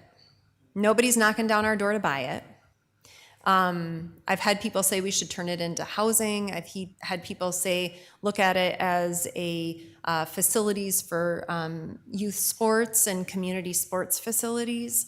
I think all of those ideas have been said. I don't know which one is right, but I think that those are things that we really truly need to talk about when it comes to 5 Flags before we invest larger amounts of money than we have committed. So yes, we are pulling back money from our 5 Flags investment. Now let's be wise about how we spend the money in the future. I'm on Ice Arena.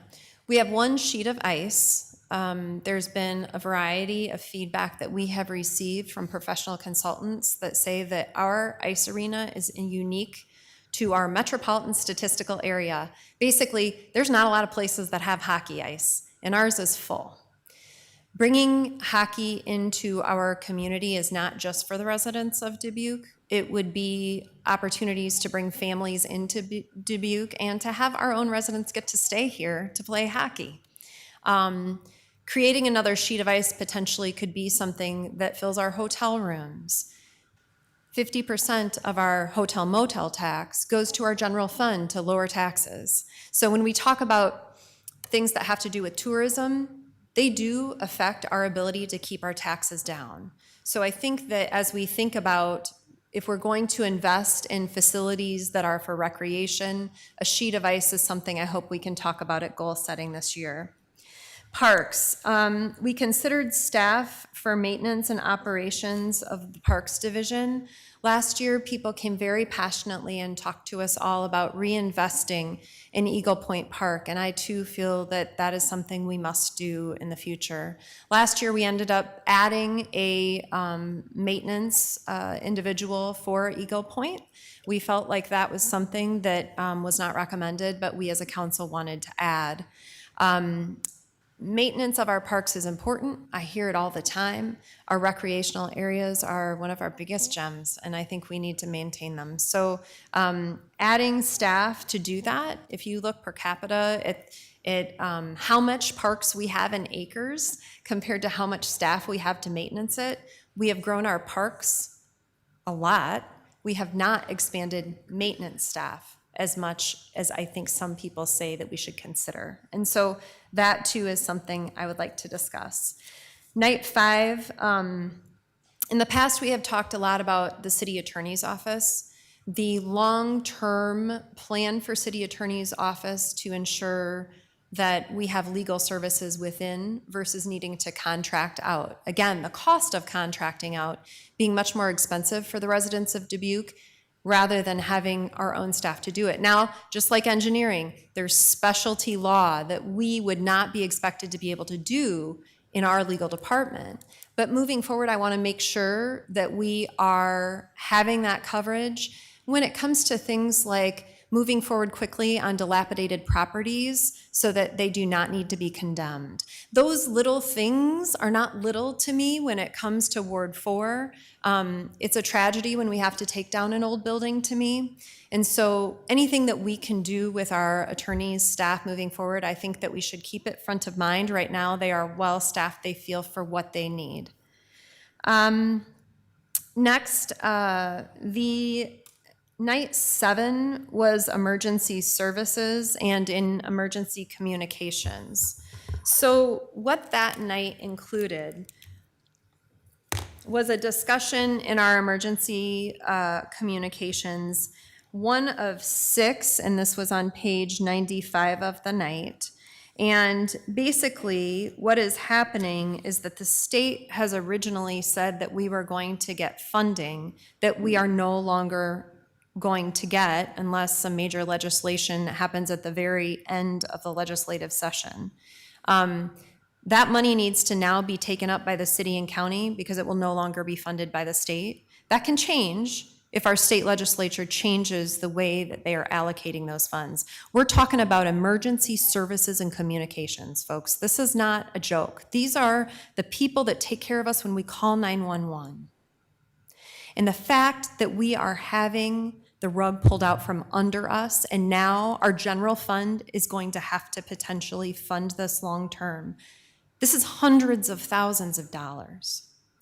And so I would just ask that our state legislature, and if you interact with them, tell them that you value our emergency services and our communications department. They do an amazing job. They have taken, and I don't have the numbers in front of me, but boy, they have taken our dispatch numbers down by almost a minute just with their efficiencies that they have done for fire service response time. That is excellent, and they do it because we have excellent staff. So the funding of that and the mechanism for that at the state, I think, is really unfortunate, and it's putting cities and counties in a bad position long term. Finally, fire and police facilities. When we talk about our overall capital improvements budgets, we as a council have decided that the fire location and assessment of services of where we need fire stations, where we dial that in for response time to ensure that we're giving the safety services to our community we need, that might include reinforcing the stations we have and maybe building a new station.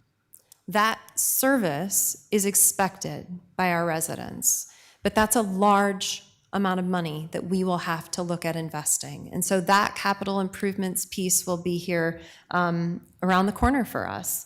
The other is a consideration for our Dubuque Police Department facilities. It is no surprise to anybody on this council that we are struggling yet to have police for recruitment and retainment in the city of Dubuque, but that is not unique to Dubuque. It is across this country and across our state and region. And so we have worked for parity in our wages That has been a major focus of this council now, but we now need to look at our facilities. I think, I've spent some time with police in ride-alongs, but also down in the law enforcement center, and in the jail. And I will tell you, those facilities that we have, they need investment. And so as we move forward, we are going to have to invest money for capital improvements in those facilities. That's our safety. So we talk about what the expectations are for what the city council must do. Public safety is paramount for us. And I think that moving forward, I want people to know how important that's going to be in the future. Thank you. Mr. Resident? Yes, thank you very much, Mr. Mayor. First of all, citizen input is why we're here, and we have an extensive public outreach all year. But let's just talk about this budget process. Last year, we had public input, which led to the emphasis on Eagle Point Park because of people coming here and talking about what it was important to them. And this year, we've had people talking to us about the overhead projects, how do we get the overhead determined for these enterprise funds? Well, because of that input, we have, the council is committed to a deep dive on discussing different ways to do that.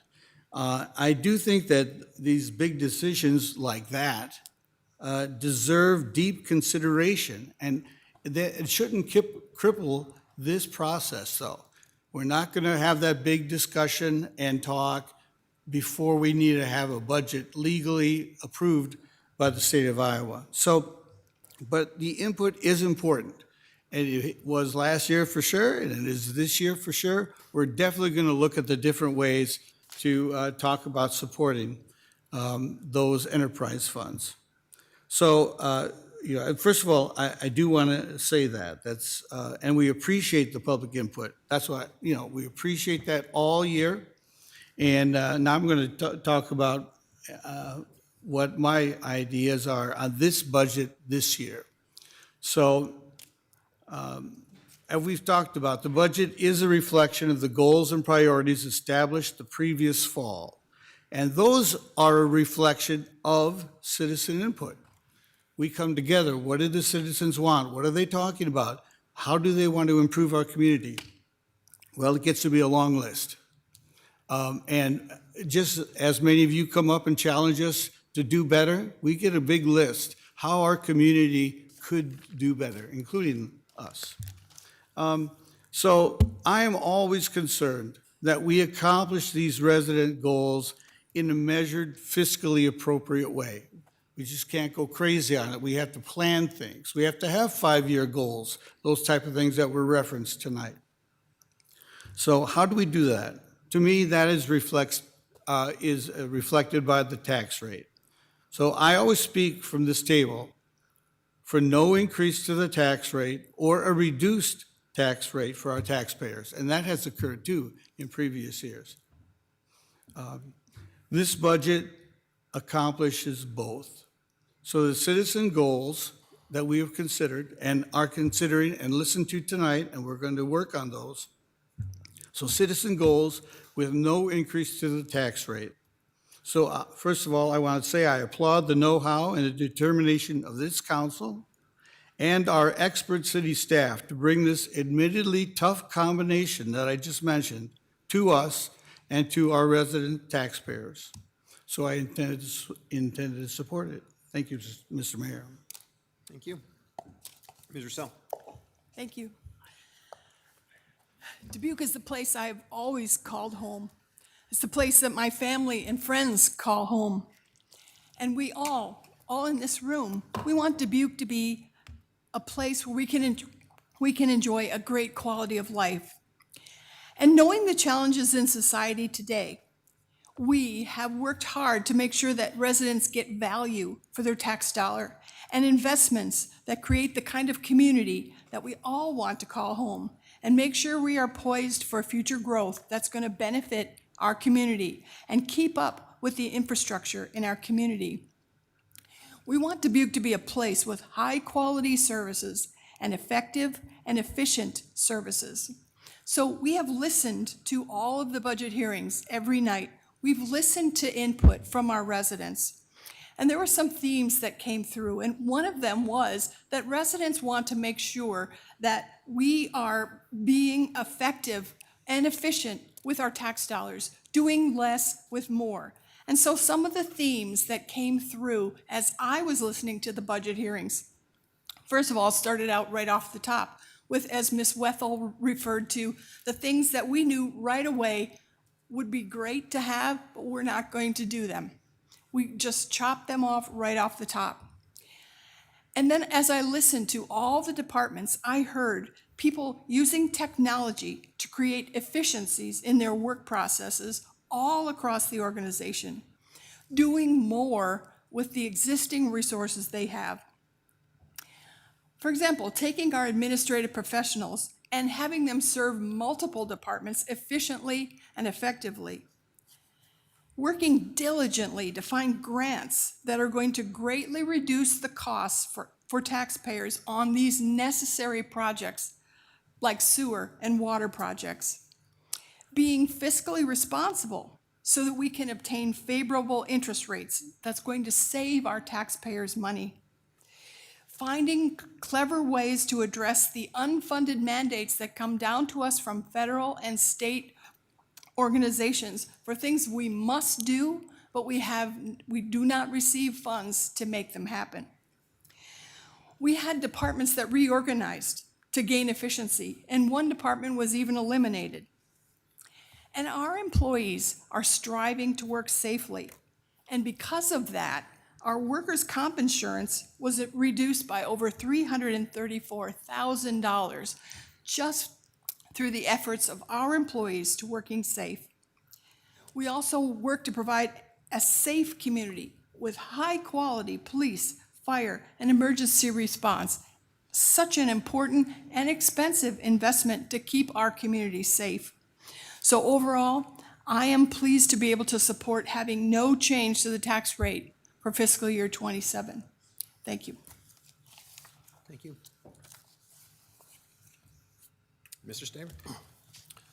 Well, I guess first of all, I'd like to thank everyone for taking the time to be here tonight. I know it's a time out of your busy schedules. I'm especially happy that people took the time to make comment. I mean, that drives all of us to do better, be better. And believe it or not, your input does, it might not, create comment tonight, but it does shape the decisions in the future. I think some of the things that I think it was Michael Wallou pointed out about the legal exposures potentially. We've already kind of agreed to after this that we are going to take a really hard look at the way administrative recharges are being applied. So that's been a big theme for tonight, and that's something I think collectively we've already recognized, largely because of the input you folks have brought forward even before tonight. I'm also really, really happy that the tax rate isn't going up. I think that says a lot, again, about how your input is driving the decisions that are being made. I think in relationship to transparency, I think, Ben Franklin kind of has an interesting quote that I've been thinking about a lot lately. And it's like, everything should be made as simple as possible, but not any simpler. So when you get a lot of information, it feels like too much, and when you don't get enough, it feels like something's being hidden. I think people are making real effort to make things transparent. But again, I think your input will help change some of those things so it's more digestible, potentially. I think, our overall budget seems like it's in line with the last 2 years. I mean, I think the last, I've written down here, 2025 was about 263 million. I think that's right. 2026 was 276, and I haven't heard the round number for what it is this year, but I'm sure we will. But again, I think this is, my first year on council. I wasn't part of the goal setting, but, I think in this position, you need to support the work that was done before you and try to help shape future decisions. And this is my first budget process. I'm learning a lot, and I hope to serve you guys well. And again, thank you for all your input and support. Thank you. Thank you. Mr. Sprague, Mr. Leyendecker? Yeah, Mr. Leyendecker. Thanks, Mr. Mayor. I did start off with a question. To Jean McDonald's question when she was up for public input, the question about why does the resolution not include a total number? Is there...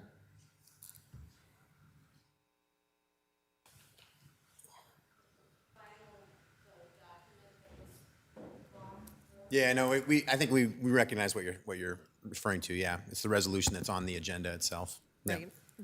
Jennifer Larson, Chief Financial Officer, it historically has not included what the recommended budget numbers are. I think it's because in case they're changed during the public hearing. So that's why they're not listed on there. Okay. Yeah, we do have the capability, even in this evening, of making that change. Kind of like we've been talking about, those of you who've been tuning in, I'll answer your question quick and then I'll get back to you. But we have lots of discussions for the whole month talking about this budget. And one of the things we did was we actually had a pretty in-depth discussion last week on Monday during the regular city council meeting, just talking about the things that we were thinking about potentially pulling out of the budget and talking about differently and questions that needed to get answered. So we had that big discussion and we essentially landed on there wasn't anything else that we were going to be pulling out after the amended recommendation from the city manager to not raise the levy rate. So if we were to, if tonight we had something on the list that said we wanted to change it, like let's just say we didn't want to buy a couple of garbage trucks or something like that, we could pull those things off. It would change the rate. So it would change those numbers. So those numbers are left open based on the fact that we have the ability to be able to make those changes in real time tonight. So it's not in an effort to say that there's not going to be a number on there. The number is going to be on there when we make the decision tonight. So we decide on a number, and that's the number that gets decided on. I hope that answers that question. Yeah, it does. Thank you. And so it's been said a couple times, I should have started off by saying I appreciate all the public input, not just tonight, but throughout the entire budget session. I think it does have an impact overall on the budgeting process, our level of discussion we have, dialogue up here and throughout the entire year, I'll say that. So it's greatly appreciated. I do also appreciate, as it's been set up here, that we ultimately did end up with a balancing the tax levy that was initially being discussed to increase. So I really appreciate the effort there and the dialogue that we've had throughout the process. I will say, though, as we've heard tonight, I mean, the facts is that water, sanitary sewer, solid waste collection, stormwater are all increasing as part of the enterprise funds, which, as said as well a couple times tonight, that we did align as council on reviewing the methodology. And so I think there's two components here. One is the increases. That's one part. I think the other side is the methodology. And so I appreciate the opportunity to be able to discuss that here later this year as we go forward and how that's calculated. Hopefully, to Mr. Staver's point, we can maybe create some simplicity around that, but not make it too simple so everyone can see that and understand that. I do struggle in supporting the increases for the enterprise funds that are being proposed. I do think, living within our means is important. We have seen costs rising across the board year over year. And so, there's a couple things that are happening. I think we need to focus on how do we live within our means? How do we ultimately get Dubuque growing so these costs don't keep increasing? We can spread that out across our population base. And I don't just believe we can do better. I know we can do better. And I look forward to as the year goes on here and goal setting to be a part of those discussions and continue to help out. Thank you, Mr. Mayor. Thank you. Mr. Spring. I want to thank everybody that's come tonight. I know thank you. I want to thank everybody that's come tonight. I know a lot of folks have other things they want to be doing, and I appreciate everyone that's reached out to me publicly, personally, or just stopped me out in the street and want to talk to me about the city budget. It's a lot of work. Our city staff has been working on this for over 6 to 7 months, and so I appreciate also our city staff. I'm really glad that we didn't get to rate, that we're gonna keep our tax rate the same as last year. That's nice. But when I look at like why we're talking about our fees going up, our city unfortunately gets funds from either fees or taxes. The reason like some of our fees are going up in the water is we've got PFAS. We have forever chemicals in our water, in one of our wells. So we're gonna dig a new well, and that's like $10 million. The federal government and the current administration and the EPA has said, you need to get rid of these private, all the lead lines that are in our community. So the downtown, the north end, the Point area, where there are lead water lines coming into homes, the city is being forced to take them out. That means we're gonna be ripping up streets. That means we're gonna be ripping up sewer lines and such. We also wanna really address all of the flooding that's been happening on Locust Street. So that means the streets are gonna get torn up, the sewer lines are gonna get torn up. All that comes out of those fees. We all know that our lovely wastewater treatment plant has a lovely odor coming out of it. We're gonna try to eliminate that. We have to update the plant, we have to clean the facility, we have to do major work there. That's gotta cost something, so that's where some of those that's why that fee's going up. Our refuge, we need new equipment, we need new trucks, so that's why those fees are going up. It's frustrating, and I don't like it, but it's either we raise your taxes, which are also my taxes, or we raise the fees. So that's kind of where I look at it right now. I'm hoping that our plan next year is that we don't have to continue to raise our utility rates, that like, okay, we can pause that for the next few years. So that's kind of my goal for the next few years, that, okay, we've raised the rates, let's leave them as they're at, and then we'll just kind of address our tax rate as we can with whatever the state throws at us these next few weeks. So that's all I got. Thank you. Thank you. All right. Appreciate hearing from everybody. All right. Well, I do have a few things to say. So this was definitely a unique budget year, I have to say. In all my time on the council, this is probably the most unique budget year that we've had. And one of the things that was not unique, let me start with what was not unique first. What was not unique was the process that we've used. I said it at the beginning of the budget process. I say it every year. I really appreciate what we go through as a city to make sure that we're looking at every single department. It is an enormous amount of time. My family doesn't quite appreciate it. I don't know if the families up here do. I don't know if the families of the city departments do. But they also recognize the reason for it. And the reason for it is we do really strive to be as open with the books as we can to be able to go through this discussion and look at each department separately. So just like in past years, we took time to study the budget proposal, heard directly from each department about their previous year's work, their plans for this year coming up. We offered many opportunities for public input and got a lot of it. We engaged in some really great discussions. So I want to take this moment, I've said this a couple of times, but I have really appreciated the discussions in this room, particularly from the members of the council. I've got 2 new members. I've said it, last couple meetings. I think we've really had a great opportunity to learn to work well together so far this year, and I really sincerely appreciate that. And all of us who have been here before, I think council members are asking good questions. They're discussing and debating openly in good faith, listening intently to public input and to each other. We're not ignoring people and ignoring each other.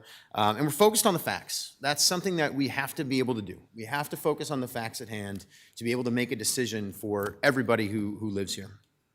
One thing that has made this budget year very unique is the sheer amount of public input that we have received. One of the things that's interesting to me when I talk to other mayors and other council members from all across the country is that they say very frequently that almost nobody shows up at some of these budget hearings. They don't come to these budget hearings, they don't talk to them, they don't show up at meetings, they're just not getting public input. They have a tough time figuring out what the public's really saying. we've really gone against that trend this year. It's been really clear. And I want, I do think that when more people pay attention to what their city government is doing and take an active role in shaping that work, we just simply have more opportunities to create a better city. That's the way it works. So I do want to thank everybody who reached out to us. I'm saying that very sincerely. The input that we've received has led to some very helpful discussions on some of the things that have been mentioned here. Things like sustainability initiatives, utility and infrastructure projects, parks and recreation, beautification of the city, financial operations within city government, much, much more. This is where I do want to insert an apology. And Sean, I'm going to speak directly to you if you don't mind, because I think it's fair. And I really sincerely appreciate the fact that you mentioned out loud that you showed up tonight instead of doing work that you could be doing at home, which I can appreciate, and home being the farm. I do apologize for my choice of words early on. You know, there's a couple things about this. One is, you know, I'm human, and at times you don't choose your words carefully. And when it's 11:30 at night and you've lost your patience with something, and really that was, what you saw was Brad losing his temper, it is something that I need to make sure that I'm consistently working on. And you also have to remember that you're recorded every single time, so that can get played over and over and over again, making it sound like that's the way you think all the time. I think you know me better than that. That's not the way I think all the time. I lost my patience. I chose my words really poorly, and I do apologize for it. And I'm going to be more careful in the future. I'm going to work really hard at that. Just to take a moment of personal privilege, though, I want to say something about that. You know, being a public figure in this role in these days is it's a unique time to be in that role. And there are times where it does become difficult to continue to have that patience that you need to have with people who are consistently kind of coming at you. You know, we just had a campaign, and I remember it being over, and then it feels like you're still in it sometimes. And when that occurs, and you're consistently getting to a point where not only did I feel in that moment like, and I'll just use the word, like I didn't feel necessarily just like I was being bullied, but that somebody was actually starting to bully some of the people that work for this city, who are public servants, they give everything for this place. They work really hard at it. And I felt a need to defend them in that moment. I did choose my words poorly, but I still felt that need to do that, and I hope you can understand that. Because something else that's been unique about this particular budget hearing has not been good. And it's been the amount of misinformation and things that I think border on disinformation that have been a part of this conversation. And specifically, there's a couple of things. You know, there was a calculator that was mentioned earlier today, and I do think that there's a public calculator out there. There's a website called Dubuque Deserves Better. And there was a calculator that was on there that basically said you can use this calculation and then figure out what your property taxes are going to be. Well, the numbers were wrong. I think they've tried to make some adjustments to try to make those numbers better, but the numbers are still wrong. And the math is just simply wrong. So you put numbers in there and you think you're going to get a certain tax bill when really that's not accurate. We received a ton of emails from that. They're auto-generated, which is fine to, you know, send stuff like that. But Jenny Larson, our CFO, responded to every single one that she knew about to be able to give people the accurate information. And actually, she and our finance department created a calculator that was accurate, that figured all the math out correctly. And I think it was unfortunate that was part of the discussion for so long. It created a ton of misunderstanding, and I don't think we need that kind of misunderstanding. The other thing that I'm concerned about is I want to talk about these administrative overhead charges. I completely agree with looking at this more carefully. It is the first time that we will have looked at this as this current makeup of the council, to be able to see it. Is this the correct way to do it? The city manager, to his credit, the finance department, to their credit, has basically said, absolutely, we can take another look at that. That's no problem at all. However, we have checked into this and looked at how to do it, and we didn't just do it. We came up with a method based on what we think is appropriate financial practices for a city. We've been through audits every single year, and the audit has never flagged something like this. We have won an award for the Certificate of Achievement and Excellence in Financial Reporting for 34 consecutive years. We do have a AA2 credit rating for our general obligation bonds. You don't get those things if you're doing a poor job in financial reporting or financial practices. It just doesn't happen. So I currently don't see any evidence that what we're doing is in any way misappropriating funds or is doing something that could be considered irresponsible or maybe even illegal. Some of those things have been suggested throughout this process. There's no good evidence for that right now. But what's been happening online, if you spend any time on Facebook, what you're seeing is just a consistent push to drive mistrust in your city government. And I do not think that is a helpful thing in any community. I think it divides people. It doesn't bring people together. And I think this city is filled with wonderful people who care. I think you're those people right now. You're sitting here. What are you doing here? You could be anywhere, and here you are, sitting with us at the final budget hearing because you care so much about your community. And I want you to know that I recognize that, and we recognize that. What I hope we can do with that is take it and create something together, recognizing that we're all trying. Because when you do things and when you create websites or Facebook groups or whatever, or you comment on things that are driving distrust and making people not trust each other, you're not helping to build your community. You're actually dividing it. And I think we can do better than that. I think we are better than that. I see a lot of people trying really hard to do that. The people at this desk don't agree on everything. We just don't.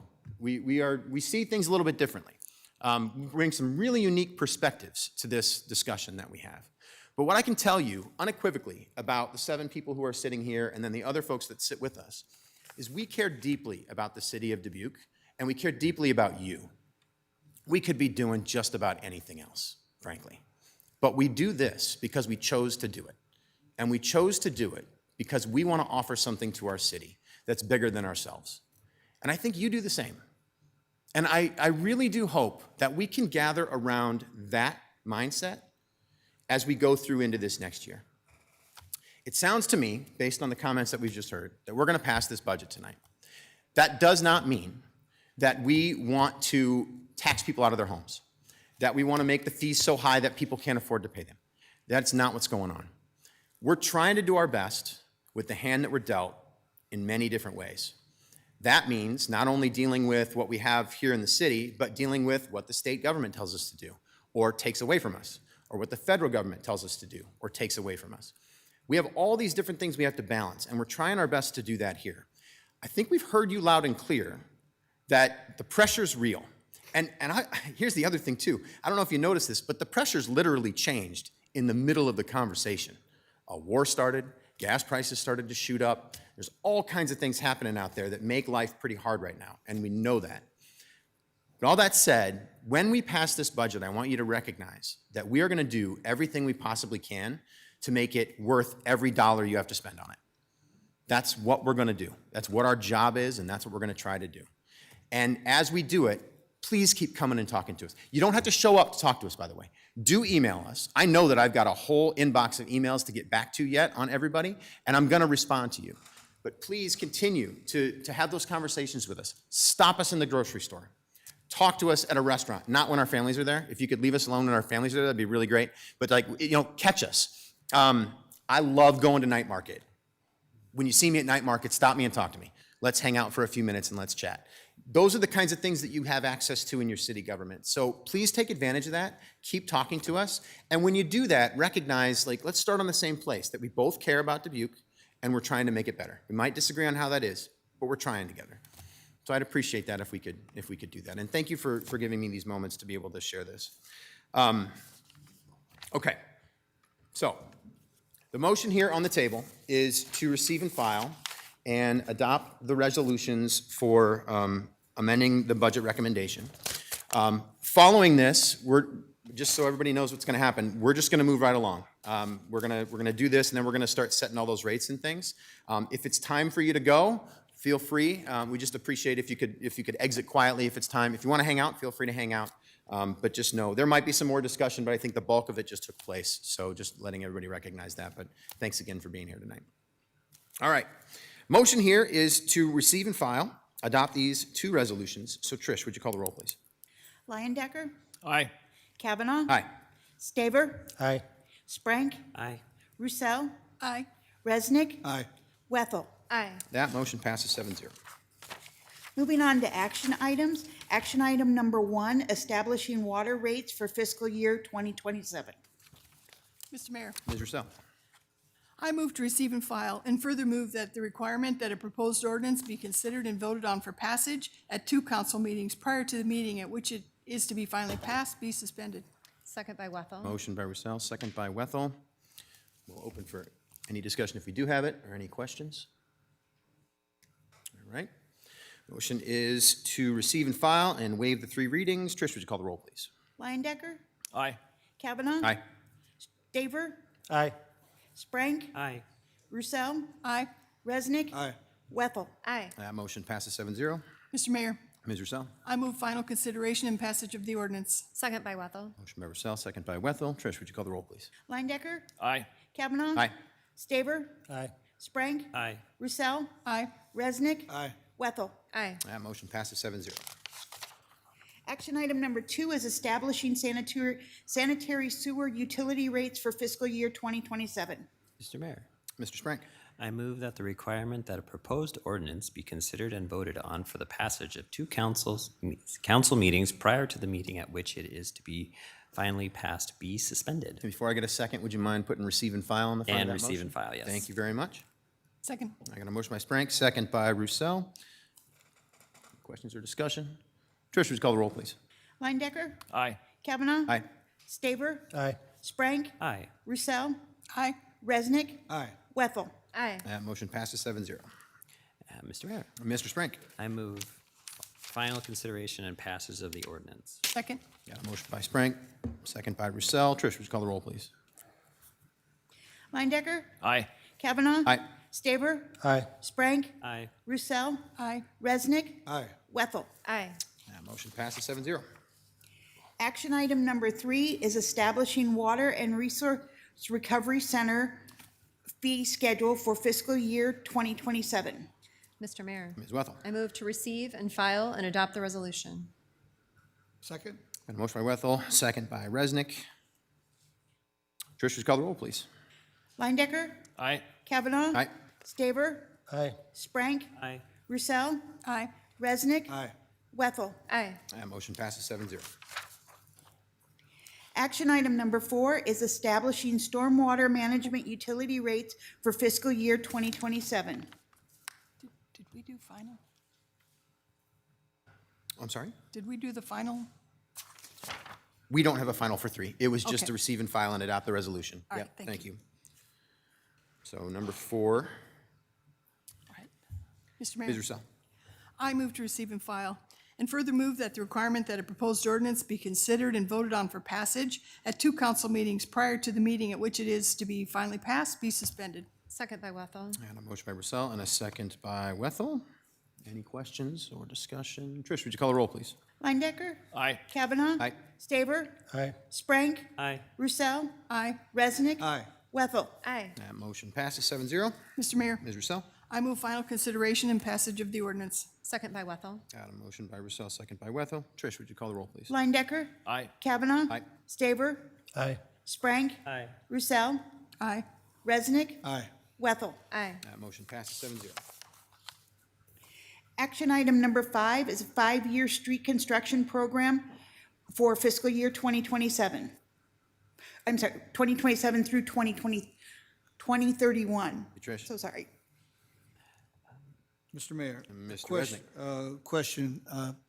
It doesn't have a suggested disposition I here. believe it would be receive and file and adopt the resolution. Just the one, just the one. Well, I move then to receive and file and adopt the resolution. Second by Wethel. Got a motion by Resnick and a second by Wethel.